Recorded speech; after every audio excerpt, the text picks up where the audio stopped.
Welcome to the Lovin Dubai Before Brunch podcast. I'm Caitlin. I'm Casey. And we're talking anything and everything going on in Dubai. And we're with you every Friday morning in the beautiful hour before brunch begins. So Casey, the city's humming to do with some sales that are coming up this month and spending money. But also I guess there's not that much spending in some ways because a popular bar has shut down. Yeah, I guess there's so many news stories this week and it feels like money is a theme because we've seen, I guess, Emirates have recorded these huge profits, and then we've had in the last month some really big closures. Like Dubai institutions, I guess you've heard of Seven Elephants, Society, 360, most recently the Atlantic. So 360 is closing today. The party's today. I know. And then it's actually being demolished. This is what I was surprised to hear, because you kind of hear 360 and you think surely they'd renovate it and rebrand it, but they're not. They're knocking it down. Surely something bigger and better is going to come in its place. It is prime real estate. Yeah. But I think this place has become a Dubai institution because everyone remembers going to 360 for the first time, don't they? There was a lot of people, when they come here, that's the first place you take them. I remember when I came on a trip, maybe like 6 or 7 years ago, and it was a place that I was taken to. And like you said, it's a Dubai institution, and I can't believe it's being torn down, though. I didn't know that. Surely something better. I'm sure Jumeirah will have something better there. I mean, yeah, like you said, it's prime real estate. And that's not the only institution that's been closed down. We said goodbye to Society. Yeah, that was a surprise too. Now, we don't know why that closed down, do we? It's not publicised why. And it is an institution. You go there at 3 a.m. when everyone else is closing it, and then you go to Bob's Fish and Chips and eat terrible, terrible chips. I mean, it was the go-to. Yeah. Like Barasti. So, but they've been institutions, but then you've seen other places that have been only opened a year. I think the big shocks were, okay, Saskafé has been open a little bit longer, but we heard that Seven Elephants, beautiful, beautiful bar, which is only a year old, and the Atlantic. Not even a year old, right? It was September, I think, last year. No, well, they opened just before Ramadan, and then they said they were closing for Ramadan because they weren't going to stay open during the holy month, which was fine, but that it was just over a year that they opened. And then I guess if you're closing for a full month, and then it's hard to drum up buzz after they had the initial opening. Not totally sure why it was closed. The reason hasn't been said, but yeah, 2 places. And the Atlantic, that beautiful restaurant in Souk Al Bahar, also announced it was closing. Is this a lot for Dubai, or is this standard? I feel like we're seeing an increase in venues closing down, particularly in DIFC. But then you have all those kind of like stalwarts on the DIFC scene, like Roberto's is such a popular institution. Zuma definitely is, which is a popular one. Yeah. And that there are it's fierce competition, I think, but also I'm sure the real estate's quite expensive there to rent, and because there's so much competition. Plus, you're getting a lot of the office traffic maybe in the evenings, but maybe not so much on the weekends, and they don't account for that. But I guess we don't know the reason that it's closing. But there's places like Society, for example, which that was open for a long time. And was that just the owner having enough of the nightlife, or is that, is there a business decision there because it's not making money? Because I'm sure Society was packed every night I went. They had really good drinks deals though. Yeah, and they had really fun. They had the Bonkers Bingo on a Wednesday. They had Popular Ladies Night. It was absolutely jam-packed on a Friday and a Saturday after midnight. That's true. And on a Tuesday. But say, for example, the Atlantic is owned by the people that own Lockstock. So they have said that something new and exciting is coming in its place. So maybe it's a rebrand. And we've just seen Brunswick, right? They've done a rebrand. I'm not sure. So that's the Tom and Serge group who own Tom and Serge, obviously, the Some of Us. And they have said that they have just opened a rebrand. I don't know what it's called, but in Brunswick, which is connected to Mall of the Emirates, and it's licensed. So it's pretty niche that it's connected to Mall of the Emirates and it's licensed. And it's Australian. It's very sporty theme. So that's gone now. The sporty theme's gone. Yeah, Brunswick is gone. This is the problem I have, right? I find these things I love and then they get taken away from me. And so I have attachment issues in this city because all my favourites seem to leave or shut down. Exactly. I loved Brunswick, and it was so nice to go from shopping because it wasn't as busy as the main mall area. It was so nice to be able to go in. You can still go in for a drink. I think it's, I could be wrong. I think it's French themed. Okay, no, don't hold me to that. I am tired of these same old bars. I think that's why I like the places like Society and like Brunswick. I'm not sure now, but I like places with character and chilled out. I don't want to go to these, 5-star hotel bars where you have to wear heels and everyone has to pay for a table. I don't want to have to get dressed up all the time. I like these grungy places, and I would say a lot of people do, because look at the places that are jam-packed every night. It's Mungettigans, it's Lock Stock, it's Barasti. It's places that are chilled out and a lot of fun. Yeah, well, I think that you find that higher-end places are packed too.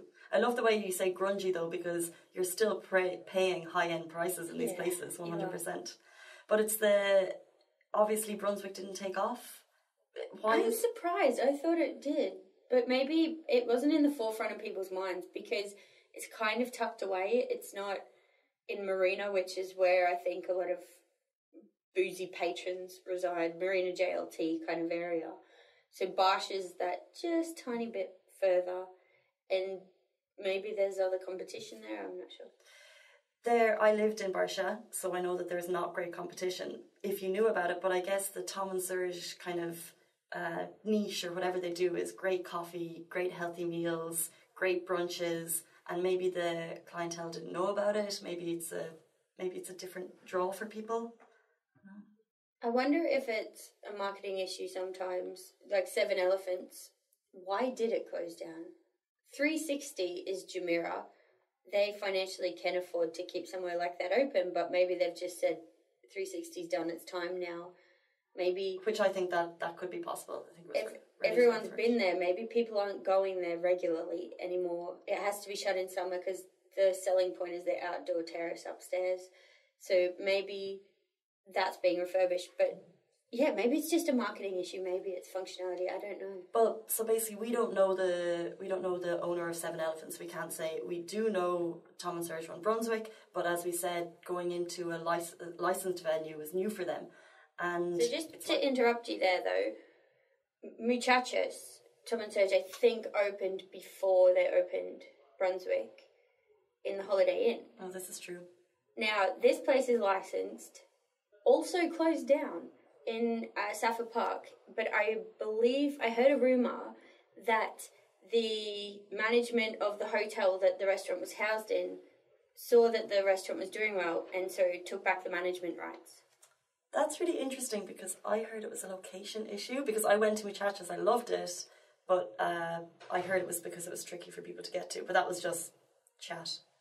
But I think the food is excellent, the drinks were excellent, and they had good happy hour deals.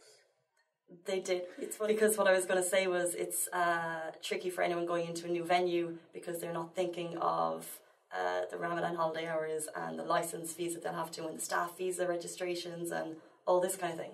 And just the fact that for 3 months of the year in this country, business almost comes to a standstill because people travel and, teachers and students and families go abroad. So it is a quieter place to be and it's not as lucrative as people may think.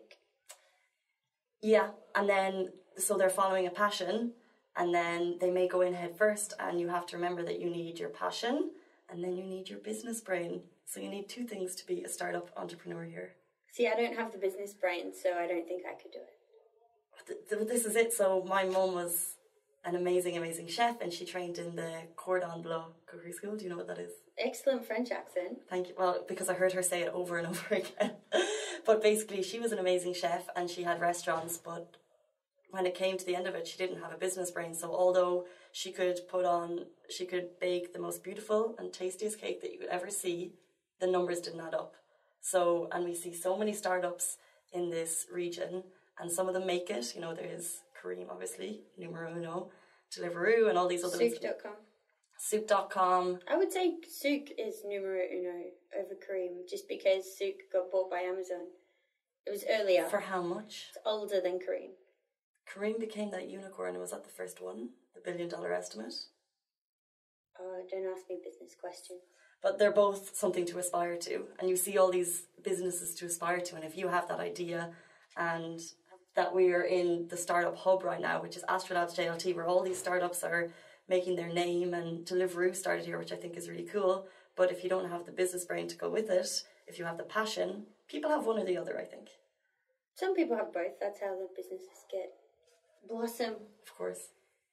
What would your passion be? Or what apps do you think you can't live without here? Definitely Kareem. As much as it can occasionally frustrate me, I can't live without it. I use it every day. I use... this app is so underrated. The MPay app. This is a government app, and it synchronized payment system, so you can pay your DU, your DIWA, your AC chiller fees, you can pay police fees, you can pay all kinds of fees. You told me about this a couple of months ago, and I was like, okay, any app, you talk about ones that you need, and it is the easiest payment system for apps, and it's so simple. You get a little reminder every month. Thank you for that shout out. It's a game changer, and it'll make your life so much easier in Dubai. Download it, definitely. MPay, so MPAY. It's excellent. Yeah, and you just get a little note into your emails that your bills are paid. And because before, I don't even remember a life before MPay. Don't want to. I tell you what else I use a lot, which I guess ties into the next point, Entertainer. I love this app. I use it all the time. I base all my dining out options on what's on the Entertainer. And the Entertainer is big in the news this week, of course. So, did you know, because so the Entertainer was sold for $100 million, 85% of it was sold by the founder and CEO to a Bahraini headquartered company. She sold it for in the hundreds of millions. So she didn't release the exact figure, but she was on Dubai Eye this week, and she admitted that it was a 9-figure sum of US dollars. So when she was talking about it, she gave a little bit of backstory, and it's so cool. So she was 17 years ago. She started the Entertainer in her apartment on Shakeside Road. 17 years later, she sells it for 364 million dirham. What a story. I think that, you hear of Souk being acquired by Amazon, and now Entertainer being acquired. I really hope Kareem doesn't get acquired, because I don't want it to ever change. But you hear these dream stories. Never change, Kareem. We love you. You hear these dream stories, and I think a lot of entrepreneurs aspire to that level, right? If you look at the success stories in other countries, like Jeff Bezos with Amazon and Mark Zuckerberg with Facebook, and not just tech, but the wider picture, those are just the two that spring to mind. But if you look at what they built up, I think that these are the success stories that everyone aspires to. And a lot of companies now in Dubai are getting that. But I totally agree, but I think Lovin, and I don't want to plug Lovin, but it's a really good example, because a lot of people didn't grow up here, but you have that Dubai dream, because it is a city of opportunity. And Lovin started 2.5 years ago in Astrolabs with just 2 people, but I watched Richard, who's CEO of Lovin, go through everything as a learning curve.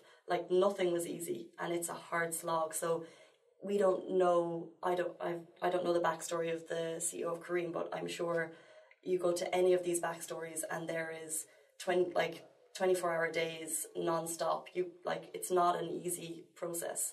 And especially with Lovin, it's every single day, even now as we grow, there's still questions every day, and it doesn't get easier. But if you're doing a passion and it's something you love, then it makes it worthwhile.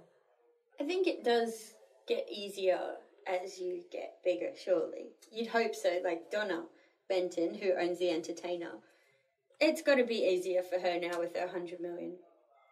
Easier, but people say the grass is always greener. Is your life easy when you're rich? But I think there's always problems, but maybe you have stress relief because you're not scraping the barrel with, wondering how am I going to pay these salaries at the end of the month, but your problems are different. The thing with the entertainer I was surprised about, though, I didn't know it was founded in Dubai. Neither did I. And they have this in Australia. I'm quite familiar with the product. And so coming here, I was going, yeah, of course I'll buy the entertainer. So to find out that that was a Dubai-based company blew my mind. I didn't. So they don't have it in Ireland, but now that it's moving forward, she's going to stay with the company and try and expand it further. So they've gone from Dubai, UAE, where it started. They're now in 15 different countries. And it's cool that it was in Australia and you knew it before you came. Yeah, it was when it was the book, though, not the app. It used to be a fundraising mechanism, like you'd sell the books for school to raise money for your school. So they'd get a cut of the profits. But it's cool. I think it's just so relevant for Dubai because everyone, especially when we all have visitors coming and you want to go to all these attractions and the spa feature is amazing, and then you have your 5-star hotel feature, and you can't, or the entertainer allows you to do all these things at a good price. So what I find frustrating, however, I love the entertainer, I use it a lot, is I feel like businesses sometimes will bend over backwards to worm out of accepting the voucher. Really? I am going to name shame. Do. Should I name shame? Please. Yeah. So I went to Ski Dubai on Christmas Eve, and they said it's not valid on Christmas Eve. Christmas Eve isn't a public holiday. Christmas Eve isn't any kind of holiday. There's no justification for them not using it. Maybe Christmas Day, fine. Not Christmas Eve. I don't accept that. Well, did you accept it? I had to. I wouldn't listen. But so it's got to be clear in the terms and conditions we do or we don't accept on public holidays, and then the entertainer probably needs to. So the entertainer what the holidays are. Stipulates you can't use it on public holidays, and then it's terms and conditions as per the venue. So then the onus is on the venue to provide the terms and conditions, which can be painful. And I've had messages from friends being irate about not being able to use a voucher somewhere because you specifically go to a venue because you've got the voucher. Of course. And then to be not able to use it is infuriating. Christmas Eve is a tricky one though, because I know that some companies do get half days. So just because our company wasn't recognising it as a day off, that doesn't mean others weren't. So, but it's not about days off. It's about whether it's a public holiday or not. They don't have to pay their staff double time to be there that day because it's not a government recognised public holiday. So they shouldn't be able to then void any vouchers. But because it's a religious holiday, different companies do a public holiday, but different companies do accept it as a half day or give a day off. So, but it's not government recognised, so I don't accept that as a justification. Well, you need to argue with them when you're there. I did, heatedly, and just to spite them, I didn't pay full price because I was like, on the principle of it, I'm not giving this business my money because they wouldn't accept it. So how did you not pay full price? I just didn't go. I left, yeah, because I was too angry. I get very angry about this stuff. This is the power of the entertainer, though. Like you said, people go to places based on it. I wonder what the process is to get into the entertainer. Like, is it easy? It's, there's basic tricks that users can follow. Like, not tricks, but checking before you dive in and order your food at a restaurant. Say, I've got the entertainer, which ones can I use? Things like that give the staff a heads up and then they're educated so they can tell you. But sometimes, yeah, the public holiday stuff bugs me, particularly when a public holiday falls on a Saturday and that's the weekend. And then they go, no, you can't use the entertainer because it's a public holiday. No way. Seriously, that happened at Carluccio's on the most recent public holiday. I went there for breakfast. Their breakfast is actually really good, but reasonably priced anyway. You're talking about actual public holidays, though. It was the Saturday that government employees were off. Yes. So that's kind of fair. Yes. I wasn't irate about that one. And the breakfast was a reasonable price anyway, which is one of your favourite ranting topics, I believe. Some places just need to rein in the prices, I think. Yeah, I've spent 200 dirhams on breakfast for two and hate myself for it. No wonder I can't buy a house. Such a millennial. But it's funny though, because sometimes it's nearly okay when you're out if you're enjoying a long lazy breakfast, but it's when you're getting takeaways and it comes to your office and you spend like 80 dirham and you're, how did this even happen? When are you getting an 80 dirham breakfast takeaway? I think you're paid too much. I think you need to talk to Rich about that. I don't know. Back to startups, if you could do one startup, what would be your passion? Would it be business? Would it be pursuing something that you have a dream or a goal, or are you already pursuing your dream? I would like to own my own media company. Interesting. I want to be Ariana Huffington. I thought you were going to say Ariana Grande. I was like, I don't think she does. Oh, it must be hard work wearing a ponietail all the time. And it's a really tight ponytail. I feel like she'd get a headache. Did you see her at the Met Gala? No, I saw Blake Lively, who is incredible. I find her so basic and annoying, but her wardrobe is always flawless. So either her stylist or she has immaculate taste, impeccable taste, but she has a terrible personality. I don't know. I think I quite like her outside of Gossip Girl, but her Gossip Girl personality annoyed me so much. She was such a wannabe. That is her. She is Serena. She might be Serena. Yeah, she is. But then you can't deny that she looked absolutely flawless and always does. And then because you want to look at her pictures, she can kind of level out. Yeah. She's great style. What did you think of Rihanna, who was co-host? Rihanna, I think the fact that Rihanna and Cardi B looked so similar was kind of took away from it.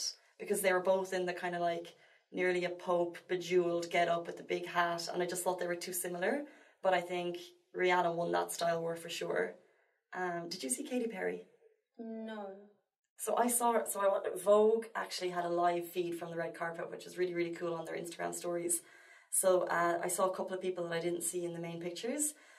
And Katy Perry was wearing really large wings.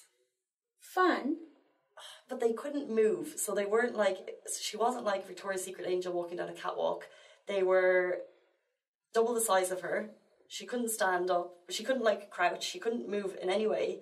And they just looked like the most uncomfortable things. And I just thought, I love the Met Gala. I love that you should be extra. I love that you can do whatever you want. But at the same time, it's not a Halloween costume. It's not a Halloween party. Fair. But if there's one place you can push the limits, it's the Met Gala, right? Yeah. So, and I also saw a funny tweet about the Kardashians and how boring their outfits are because they don't push the boundaries and they wear really basic things. And I thought that's quite funny. Their tweet was stop inviting the Kardashians to the Met Gala. They're never on theme and they always look trashy or something like that. I don't loathe the Kardashians. I don't respect them, but it's a clever business model. But they are boring. I'm sick of them. Well, I thought in the Met Gala this year, Kendall Jenner got a lot of slack, but to be honest, I think she can do no wrong. I thought she looked absolutely beautiful. She looked basic. She looked like she's going to work. I think Kylie did not nail it, and I know she's a new mum, but I think the problem is they're always showing off their incredible bodies, and actually, no, Kim was a little bit on theme this year. She really was. The gold. She looks like a goblet. A goblet? Yeah, like a wine glass that they drink the red wine out of for the Christ blood. Yeah. She looked like that. She looked phenomenal anyway. Her makeup was on point. I thought Kylie really missed the mark on so many levels. Maybe they take turns, all the Kardashians take turns of being the dud of the year. That's so cruel. Okay, who was your number one? It was Blake. Blake Lively, I think, irritatingly. Actually, Gigi Hadid's dress was excellent too. But I was surprised that no one rocked the Dubai-based designer Michael Cinco's outfits because he has a Catholic-themed line. I think it was 2015 that he launched this, and he shared it on his Instagram, and he was like, oh my God, the Met Gala is Catholic. By the way, I did this Catholic line. And all the outfits he was showing were flawless. They're beautiful, beautiful outfits.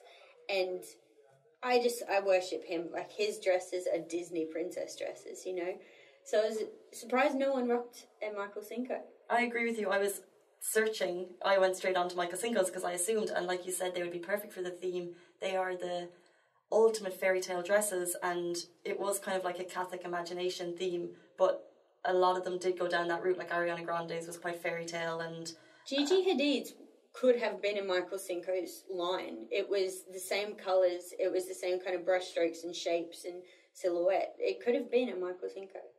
Gigi Hadid looked dreamy. She looked like the Game of Thrones, like she was embodying the fire. She was just beautiful. I thought she looked like a butterfly. Yeah, everything about her. Who missed the mark for you?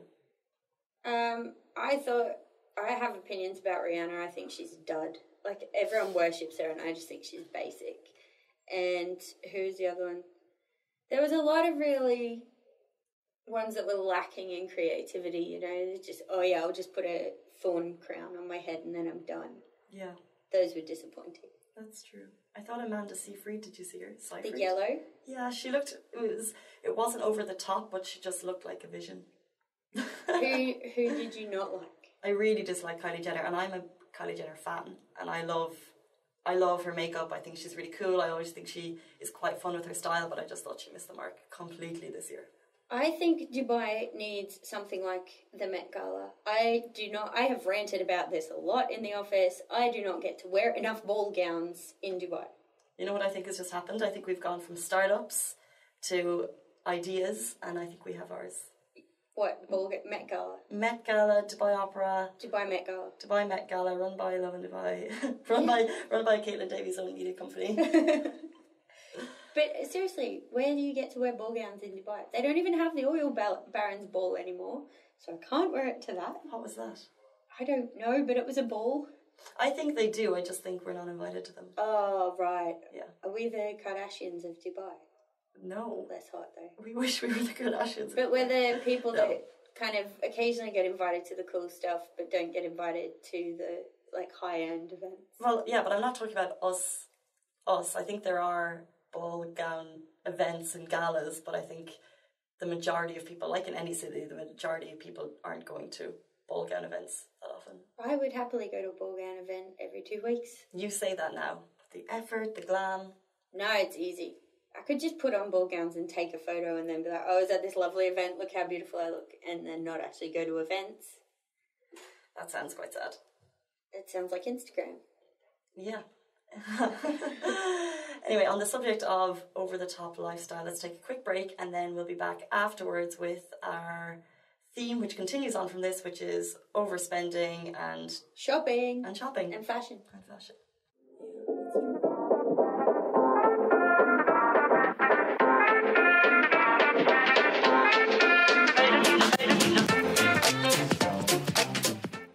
So we've talked about ball gowns, which are my favourite, and there's some big sales coming up that everyone's losing their mind over. This happens every year in Dubai, and at different seasons. So it happens about 3 or 4 times a year, I think. And I think sometimes the sales are better than others. But this time it's the sales are happening from May 9th until May 12th. A citywide sale, hundreds and hundreds of brands. And we put up the poster, went viral, and you see this happening all the time. Last year we put up some videos of people like just splurging. So as soon as they hear a sale, as soon as they hear a discount, people want. And like you have traffic outside Dubai Mall, you have people just going crazy for a bargain. The boulevard got shut down for one of the sales, right? But then, so Dubai Tourism actually organises this, and now they've restructured things with the roads, and they made the times of the stores longer and things to deal with it. But I saw a video of, I think it was the Levi's store, was doing 90 dirham Levi's, and it was just terrifying. But how crazy is it that people are willing to queue, because it's so, if you need to go onto Twitter this weekend to look in hashtag Dubai Mall and guarantee there'll be people stuck in queues, stuck in traffic for probably more than an hour in that Dubai Mall car park. They have to know it's coming, right? Yeah. Suggestion, if you're going to Dubai Mall, take the metro. So this isn't just Dubai Mall though, right? It's citywide. Yeah, it's citywide. Sales across hundreds of brands. We can't even keep up with the list of brands that they keep adding more on, don't they? So there's home store electronics. For me personally, I'm excited. There's an And Other Stories, which is in Dubai Mall. Topshop has a sale. Aldo has a sale. Bloomies. Bloomingburg. Bloomingdale's Beauty and Harvey Nick's Beauty has a sale now. And Bloomie's Home. And Home. And I haven't been to, I think when sales have beauty sales, because you rarely get like discounts on makeup and moisturisers and things, so I'm excited to see what that is. Are you going to weather the storm? So usually I wouldn't, but I have a wedding in a couple of weeks and I need a day 2 dress, so I need to get something, so I feel like this is my opportunity to... This is your window. This is my window. And I think... Otherwise, no thanks, by the way. People just are obsessed with sales, so they spend hundreds of thousands of dirhams on essentially what's crap. right? It's stuff you don't need. I do it. We all do it. We all buy excessive amounts of crap. And it's interesting because the sales just turn into bedlam because people, like you said, hear sale and want to spend money. Yeah, and it's not even the sales, but it's a whole lifestyle, and it's touching that Instagram thing again of like the fashion that you see other people wearing and you want, and you see people eating out and drinking, so you're going to overspend your money, and it's just a certain lifestyle that people in Dubai aspire to. But is the grass greener on the other side? Are you happy when you come home with like 5 million bags of shopping? I tell you what I'm not happy about is when I go out to brunch and spend 700 dirhams. That is true. That's a colossal overspend that I feel like Dubai has normalised. Clothing-wise, I find it cheaper here, so I do love a new pair of shoes. I'm wearing new shoes today. Very nice cons. Yes, I bought these on a sale, and I can't. Every time I see a pair of Converse, I have to buy them. Really? Yeah. Tell me why. Because I love them and I want them in every colour. And I think this plays into the fact that mentality where you always need the newest, brightest, biggest, best, and cons just look good on Instagram. I was just going to say, are you the poster girl for overspending in Dubai? I don't think I overspend as much as some people. I'm not going to these super sales because I do not like busy stores. So you're going to wait until there's no sales and then... Well, I was thinking I'll just shop online. There'll be sales on souk.com, right? That's true. So I'll just shop online. And Noon? Namshi? Namshi has a great sale too. Love that. Yeah, and I did a Namshi shop last week, and there's nothing more exciting than sitting in work during the day and a parcel arriving and opening it up to nice things. It's like it's your birthday every day. Yeah, but it's too easy. You could be sitting at home at the weekend, you're like, okay, I won't go out, stay in, save my money, and then you go online and do some shopping and it's back to square one. Oh, I have another addiction. You just reminded me. So every Saturday I go to Ibn Battuta and I go to Carrefour, and on the way from where I get dropped in the taxi or park the car to Carrefour, I have to go past Bath and Body Works and Sephora. And I have a disease where I can't not buy Bath and Body Works candles. I like Bath and Body Works candles. I won't say I'm addicted, but I think every single woman can relate to the Sephora meme of going in for one thing and coming out because everything is just so shiny and new. We're just like they're pretty colours. The packaging is so pretty. It's just I'm a product junkie, and I know I shouldn't look at influencers, but there's a couple of people I follow Dubai based, so buy now. Huda, right? But buy now, blog later. I genuinely believe her. What she's like, the products that she's saying that are good, and then I need to go and buy them. Well, one of my friends is a makeup artist and she's an influencer, Angelique Turner, and she just makes all my friends look incredible. My friends are beautiful anyway, but when she does people's makeup and you see these transformations, I just go, I want all of that, and then she shows the products and I go, well, I need all these products, obviously. And before I moved to Dubai, I didn't have Sephora, and now that it's at my disposal, every day going in is a treat. I could spend an hour. I just like using all the testers too. Sometimes I'll spend, an hour in there using all the testers, and I'll buy 1 or 2 things, but probably 5 things. What is your must-have product right now? Oh, Tarte eyeshadow palettes. They're Amazonian clay, which probably sounds like a real millennial thing. Amazonian clay. It sounds like charcoal-infused raspberries. It is. The most incredible eyeshadow palette. It is soft and velvety, and it goes on soft and smooth and stays on, and the colour's beautiful, and it's spectacular. What I love about eyeshadow palettes is they are quite expensive, but as soon as you invest in one, I've had Urban Decay for a while, and they just last forever. So that's always good. And good makeup will change your life. Bobbi Brown eyeliner. I've tried other brands. I don't like them. I like wearing the winged eyeliner like the Adele style, and it's really difficult to do, as girls know. The only 2 products I could say I've had success with is the Bobbi Brown gel eyeliner with an angled brush and the Inglot liquid, but the liquid I find I make too much of a mess. So the gel, genuinely, it revolutionised my appearance. And it's interesting that you've got winged eyeliner on today. But that whole winged eyeliner thing, I just stay away from it. I've never done it. It looks complicated. It's a lot easier than you think. It's just practice. Yeah, it's a makeup style though. Like, I'm very basic. I'll use like a tinted moisturizer, NARS, and concealer. It's like love a bronzer. The base. I need contouring all the time because I have a really round face. Actually, I always use Bobbi Brown bronzer, but I use Sephora branded one. And my friend is a beauty writer, and she told me Sephora is basically made in the same factories as a lot of the brand name stuff. So you get half the price, just as good quality. And I find the quality is excellent. This is it. We need to talk to your friend, because I always hear that you can get like, say drugstore, I say pharmacy makeup brands, and it's made in the same. So I'm just going to throw out some brands here, but I'm not sure. But let's say MAC and Chanel are made in the same place as Maybelline or whatever like this. And obviously the beauty writers know. So we need to get a beauty writer to tell us what's what. The hacks. Because makeup is so expensive, and yet I keep buying the expensive products. I think it depends on the ingredients more so than the branding, right? Because a lot of money when you spend on Chanel, you're paying for their marketing campaigns. So they are high end. You're paying for positioning in the stores. You're paying for the marketing campaigns. You're paying Nicole Kidman's wages to be in the ad. So you are paying a higher premium.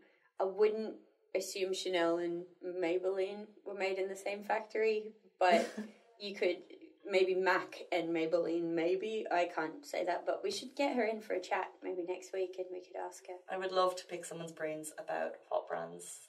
And also in terms of skincare, I think we touched on this last week as well, but in terms of skincare and what products are actually good for your skin, what products are just overcharging.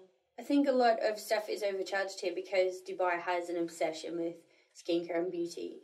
Because, as we said last week, right, women in abayas, they makeup, bags and shoes is how they communicate their personality with the world.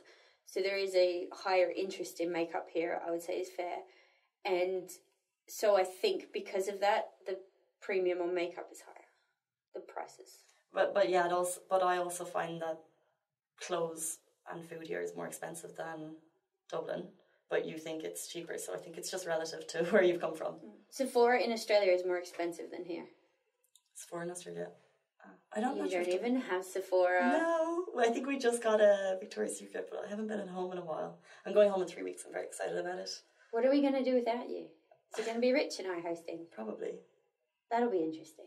Let's keep the beauty. I'll ask him. Yeah, beauty chats with Rich. Beauty chats with Rich. I'll ask him his skincare regime. It is interesting. I'm going to get in trouble for this, but men spend on cosmetics is probably up quite a lot in this region. I was talking to a cosmetic surgeon who told me that Botox is really popular. Really? How did I get from here from Rich? Oh yeah, because men use tinted moisturizer. What? Yeah.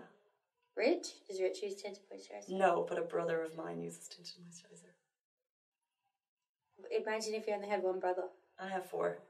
But interesting, the Botox thing is, and I can see why, because it's just, we think it's just women obsessed with cosmetic spend, but guys look at their appearance just as much as us. They're living in the same society as we do, where equally as narcissistic. Where people care about appearance. This is why all the girls do Instagram photos looking away from the camera, so you don't have to wear makeup. I didn't know that. Can I say something that's really shocked me about Instagram is that we have Lovin Dubai has just over 100k followers on Instagram, and we do a lot of prizes. So every couple of days we'll have a competition, and it's always women entering, and it's always women liking, and I'm on our page a lot, so it's just my view, but that's what it is. So I just assumed that women use Instagram more than men. When you go into the analytics of our Instagram page, it's about 60% men, more so 60 to 40 men, women, which really shocked me. Must be all the Conor McGregor memes. I don't know, but is that not shocking to you that it's, and our page I think is a good insight to regular Dubai users because we have a big following. I think women just engage more and men observe more, and that's a generalisation obviously, but on social media I would say that's a fair assessment. 100%, but it's just because you see all these social media influencers, we follow a lot, and it's more so women than men, and you don't have guys talking about the gram as much. And I tell you what, though, males, if there are not. any males listening, male influencers is an underserved market. So if you want to be an influencer and you're a guy, you are on track already. Well, there are a couple. But there's not a lot, and I've spoken to PRs about it because the ones that there are quite niche. So there's one who does watches and one who does tech and one who'll do cars. But there's not like the generic, the personalities that'll go out and about and stuff, and not a lot of foodie or travel males. I think you're not right. A lot of makeup in the male influencers doing makeup. In the UAE, but outside of the UAE, I love when like Huda puts up guys and their face transformations. I love that. Yeah, she's good for a video. I love a Huda video. Yeah, and I love that it's not just her own, like she's clearly not just promoting her own brands. I love that she takes makeup artists, it doesn't matter in their following, she'll take people that just make a really good video using whatever products, not just Huda. You say Huda, I say Huda. What does she say? I don't know. Anyway, she takes makeup artists using whatever brands and just shows you really cool stuff. So if you like makeup, join the 24 million followers of Huda Beauty on Instagram. As we are. And make sure you follow Lovin Dubai. If you have any skincare questions, we'll get an expert in, I think, for one of the next podcasts. Also, if you have any aspirational apps that you think we should invest in, we'd also like to hear that because we want to be millionaires. Yes, and also, what apps are you using? Because that MPay that you suggested to me changed my life, so I would like to know, does anyone else have any Dubai life-changing apps? Yes, please tweet us, Instagram us, DM us, email us, comment on the podcast, get in touch somehow. And if you have any beauty questions, we'll do our best to get all of those answered next week or the week after. Sure. Okay. Happy brunch, everyone. And enjoy. Hopefully there's been some useful makeup tips in here. Have a great brunch. Have a great brunch.